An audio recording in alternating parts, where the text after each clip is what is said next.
Chapter 1. The Elusive Heists. For the past 5 years, I've donned the badge and patrolled the streets of our quiet little town, where the chirping of birds was more common than the blaring of sirens. But behind this idyllic facade, a mystery had plagued our peaceful community, a string of bank robberies that had me chasing shadows. It all began with a crisp autumn morning, the leaves turning golden, and the air carrying a hint of winter's chill. The first bank robbery hit us like a bolt from the blue. A masked figure, cunningly disguised in a black trench coat and fedora, stormed into the town's oldest bank. They moved with the precision of a seasoned criminal, leaving no trace of their identity behind. As the initial shockwaves reverberated through our close-knit town, I vowed to bring the culprits to justice. Little did I know that this promise would become an arduous 5-year-long journey filled with countless hours of investigation, sleepless nights, and dead-end leads. Chapter 2. A Web of Suspects. Each bank robbery was meticulously executed like a well-choreographed dance, leaving us with more questions than answers. My team and I were determined, but the suspects seemed to multiply as we delved deeper into the investigation.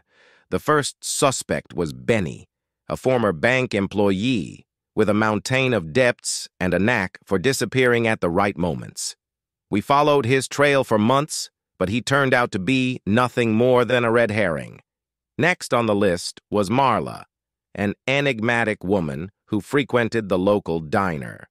She had a penchant for vintage fashion and an aura of mystery about her. We questioned her, but her alibi held firm. Dead end number 2. Then there was Jerry, a computer genius with a criminal record. His hacking skills made him a prime suspect. We raided his apartment, but all we found were traces of his love for video games and an obsession with conspiracy theories. Jerry was not our elusive thief, and so the list of suspects grew longer with each robbery.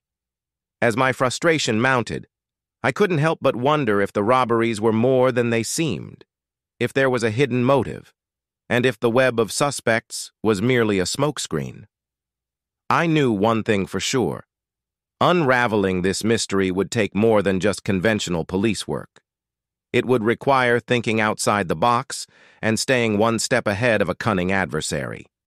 Chapter 3. The Cryptic Clues. The bank robberies continued, and with each one my determination to catch the culprits grew stronger. It was in the midst of this relentless pursuit that we stumbled upon a breakthrough, a tiny cryptic clue that held the promise of unraveling the mystery. One rainy evening, as I reviewed the security footage from the latest robbery, something caught my eye. It was a symbol, almost hidden in plain sight, a small star etched on the corner of a banknote that the thief had left behind. It was easy to overlook, but I had a gut feeling that it was significant. The next morning, I gathered my team and showed them the clue. Together, we combed through the evidence from all the previous heists.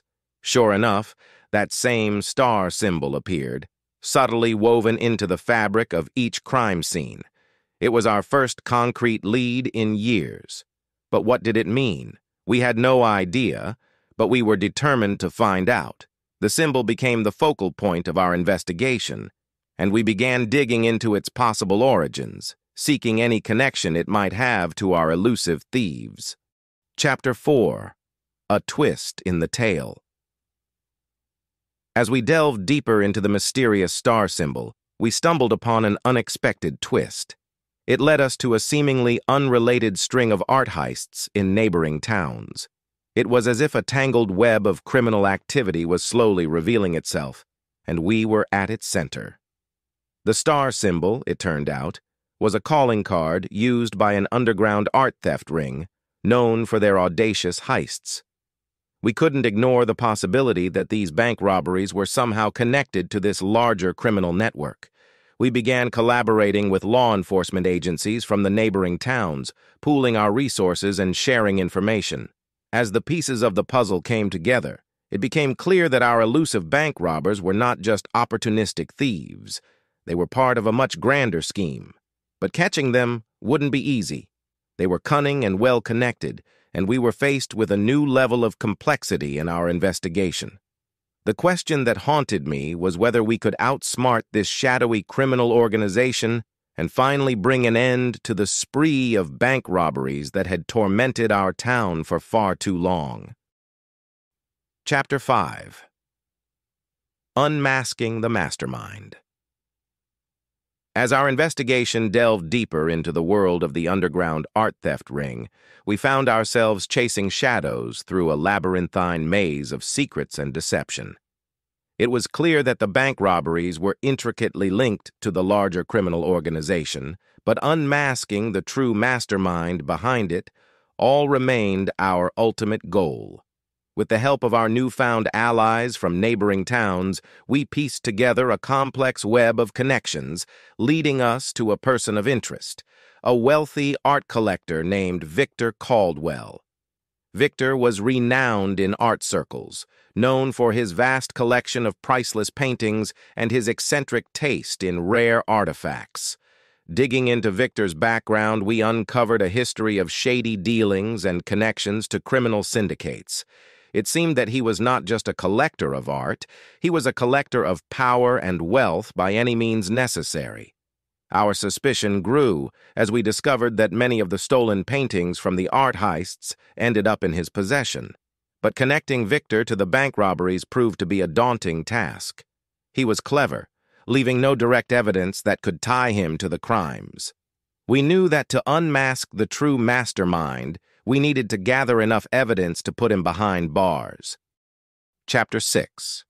The Cat and Mouse Game. Our investigation into Victor Caldwell became a high-stakes game of cat and mouse.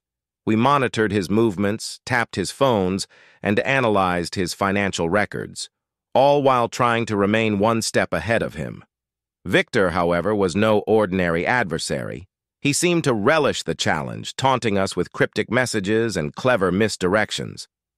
He knew we were closing in on him, and he reveled in the tension of our ongoing pursuit. As the months passed, the tension escalated. Our encounters with Victor became more frequent and intense, each one bringing us closer to the truth. But he was slippery, always managing to slip through our grasp at the last moment. It was a frustrating and exhausting game that tested our patience and resolve. With each near miss, our determination grew stronger. We were determined to bring Victor Caldwell and his criminal empire to justice, no matter how elusive he proved to be. The stakes were higher than ever, and the line between right and wrong blurred as we delved deeper into the heart of darkness that had gripped our town. The true showdown was on the horizon, and none of us were prepared for the shocking revelations that lay ahead. Chapter 7. The Shocking Revelation. As our relentless pursuit of Victor Caldwell continued, we uncovered a shocking revelation that sent shockwaves through our investigation. It turned out that Victor had a mole within our own police department, feeding him information about our every move. The mole's identity was none other than Detective Reese, a trusted colleague who had been with us for years. It was a bitter betrayal that shook the very foundation of our team. We couldn't believe that one of our own had been working for the criminal mastermind we were trying to apprehend. The discovery led to a tense confrontation within the department, and Reese was swiftly taken into custody. His motives remained a mystery, but it was clear that Victor had used him to stay one step ahead of us. With Reese in custody, we hoped to gain insight into Victor's operations and finally close in on the elusive mastermind. Chapter 8. The Desperate Chase. With Reese in custody, the noose around Victor Caldwell's neck tightened. He knew that time was running out, and desperation fueled his actions. The robberies became more audacious, and he escalated his efforts to evade capture. The entire town felt the pressure as Victor's crimes intensified. Bank security was heightened, and the streets were filled with a sense of unease. It was a dangerous game of cat and mouse, with Victor becoming increasingly reckless in his attempts to outsmart us. Our investigation led us to a high-stakes showdown at an abandoned warehouse on the outskirts of town. It was a night filled with tension and anticipation as we closed in on Victor's last known location. The warehouse concealed secrets we were about to uncover, and the final chapter of our pursuit was about to unfold. As we prepared to breach the warehouse, we knew that the fate of our town hung in the balance. The elusive mastermind had backed himself into a corner, and it was only a matter of time before he would have to face the consequences of his actions. The stage was set for a dramatic climax to this long and harrowing chase. Chapter 9. The Warehouse Confrontation. The abandoned warehouse stood before us like a fortress of mystery, its weathered bricks and broken windows bearing silent witness to the crimes that had brought us here. Armed and ready, our team approached cautiously, flashlights cutting through the darkness. Inside, we found ourselves in a labyrinthine maze of crates and forgotten relics. The air was thick with tension as we moved deeper into the heart of the warehouse, every step echoing in the eerie silence. Then, as if emerging from the shadows themselves, Victor Caldwell appeared before us. His eyes were cold, devoid of remorse, and his lips curled into a sardonic smile. He was cornered, and he knew it. A tense standoff ensued, with Victor attempting to negotiate his way out of the situation. But we weren't there to negotiate. We were there for justice. With our guns drawn and hearts pounding, we moved to apprehend him. It was a moment of reckoning that had been 5 long years in the making. Chapter 10. Unraveling the Web. As we took Victor into custody, our long and harrowing journey finally seemed to be coming to an end. But the webs of deception he had spun were far-reaching, and we knew there were still unanswered questions. Under intense interrogation, Victor began to unravel. He revealed the extent of his criminal empire and the motivations behind his elaborate heists. It wasn't just about wealth. It was about power and control. He had used the stolen art to exert influence over powerful individuals, creating a network that reached far beyond our town.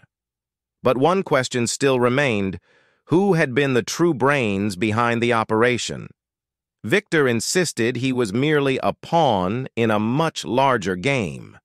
It was a revelation that sent shockwaves through our team, leaving us to grapple with the realization that the true mastermind might still be out there, lurking in the shadows. With Victor Caldwell behind bars, we embarked on a new phase of our investigation, determined to dismantle the criminal network he had been a part of and to uncover the identity of the elusive puppeteer pulling the strings. The journey was far from over, and the final chapter of this saga promised to be the most challenging yet. Chapter 11. The Pursuit of the Puppeteer. With Victor Caldwell in custody, our focus shifted towards unraveling the web of power and influence that had enabled his criminal empire. It became increasingly clear that he had been a mere pawn in a grander scheme orchestrated by an elusive puppeteer. Our investigation took us deep into the criminal underbelly, where we encountered shadowy figures and hidden agendas. We followed a trail of clandestine meetings, encrypted messages, and coded conversations that hinted at the existence of a hidden mastermind. One lead led us to a mysterious figure known only as the Maestro. Rumors suggested that the Maestro was the puppeteer orchestrating criminal activities on a global scale. Determined to uncover the truth, we embarked on a relentless pursuit, tracking down every breadcrumb that could lead us to the Maestro's identity and motives. Chapter 12. Unmasking the Maestro. The pursuit of the Maestro was relentless, and our investigation took us to the darkest corners of the criminal world. Each lead we followed seemed to bring us closer to unmasking the enigmatic puppeteer who had orchestrated the elaborate bank robberies and art heists. As we closed in on the Maestro's identity, we discovered that this criminal mastermind had a genius for manipulation and disguise. He operated through a vast network of loyal associates, each carefully shielded from exposure. Unraveling this intricate web was like navigating a labyrinth with hidden traps at every turn. Then a breakthrough came from an unexpected source, a former insider of the Maestro's organization seeking redemption. This source provided us with crucial information that cracked open the case. We learned that the Maestro's true identity was Alexander Voss, a brilliant strategist with a deep-seated vendetta against the institutions he believed had wronged him. Our pursuit intensified as we closed in on Alexander Voss, and the final showdown loomed on the horizon. But we knew that confronting the Maestro would be the most perilous challenge yet, as he had demonstrated a cunning ability to outmaneuver even the most determined adversaries. The tension was palpable as we prepared to confront the elusive puppeteer and bring an end to this intricate tale of crime and deception. Chapter 13. The Showdown with the Maestro. The pursuit of Alexander Voss, the elusive puppeteer known as the Maestro, had brought us to the brink of a dangerous confrontation. We had meticulously gathered evidence, tracked his movements, and finally pinpointed his whereabouts. The showdown took place in an abandoned theater, a fitting backdrop for a final act filled with tension and suspense. As we entered the dimly lit building, we could feel the weight of the moment. The echoes of our footsteps reverberated through the empty halls, drowning out the sounds of our racing hearts. Voss, seated on a grand, ornate chair in the center of the stage, awaited us. He was calm and composed, his eyes betraying a hint of amusement. It was clear he had anticipated this moment. The confrontation that followed was a battle of wits and words. Voss revealed his motives, driven by a twisted sense of vengeance against the very institutions we had sworn to protect. He spoke of a desire for chaos and anarchy, believing that only through dismantling the existing order could true change emerge. But we were not there to debate his ideology. We were there to bring him to justice. As tension reached its peak, the stage was set for a climactic showdown that would determine the fate of the Maestro. Chapter 14. The Unraveling Truth. The showdown with the Maestro proved to be an intricate dance of deception and strategy. With each passing moment, we could feel the noose tightening around him. But Alexander Voss was a master tactician, and he had more surprises in store. As we moved to apprehend him, Voss activated a hidden trap that sent the theater into chaos. Smoke billowed and lights flickered, disorienting us. In the ensuing confusion, he managed to slip away, leaving us in a state of frustration and disbelief. We pursued Voss through a maze of secret passageways within the theater, each one a testament to his meticulous planning. The hunt became a harrowing ordeal, as we raced against time to catch him before he could disappear into the darkness once more. Finally, our pursuit led us to the rooftop of the theater, where we cornered Voss. It was a tense standoff, with nowhere left for him to run. As we closed in, Voss's mask of calm cracked, revealing a glimpse of the desperation that had driven him to this point. With Alexander Voss in custody, the full truth behind the elaborate criminal web he had woven was within our reach. But as we prepared to interrogate him and unearth the depths of his twisted motives, we were left wondering if there were more secrets, more players in this intricate game waiting to be revealed. The saga was far from over, and the final revelations promised to be nothing short of astonishing. Chapter 15. The Endgame. The arrest of Alexander Voss unraveled the criminal web he'd orchestrated. The truth, more astonishing than we could have imagined,